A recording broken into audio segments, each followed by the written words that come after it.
มอร์นิ่งพี่น้องมื้อนี้ก็ฟ้าลมฝนตกวันอาทิตย์จ้ะสบายดีวันอาทิตย์มาเจ็บมักแข้งน้ำกันพี่น้องบ่แมนมักเอิกพี่น้องเอ๋ยมักเอิกจ้ะเก็บมักเอิกนี่โหบ่แมนเก็บง่ายๆเลยพี่น้องเก็บมักเอิกนะดูต้นเพิ่นนี่น้ำเพิ่นน้ำ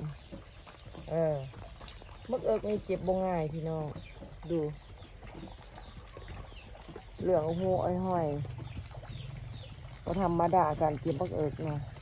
น้ำเยอะพี่น้องเลยมันค่อยเจ็บได้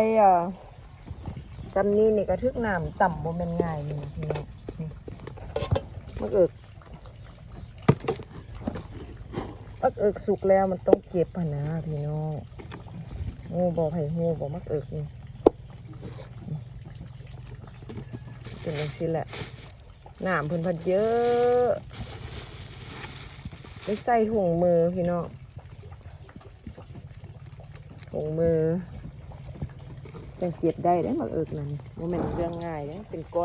นอยู่แต่วันน้ำเพิ่นหันโอ้เยอะแยะเต็มไปเบิดมักเอิกเบิดแล้วนะพี่น้องเพราะมันตัวมันต้นมากสุกมากเขียวมากเหลือง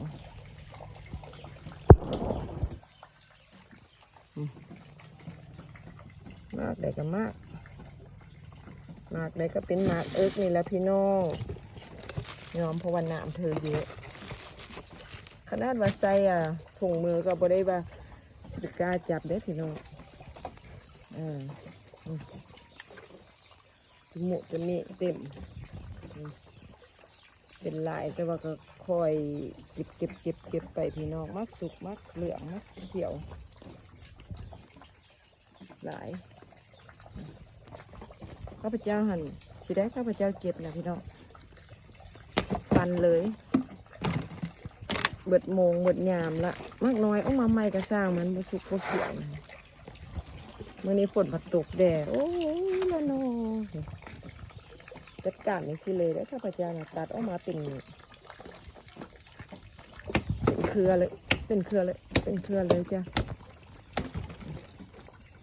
ใหม่สิเลยมาเก็บเอาอยู่นอกอยู่ในเห็นข้าพเจ้าบ่หารมันบ่ได้พี่น้องน้ำเยอะนี่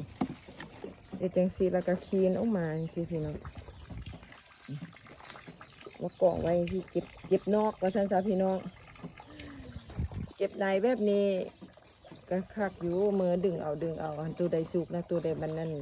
มันเขียวอยู่มันก็ดึงบ่ได้ก็นะพี่น้องนี่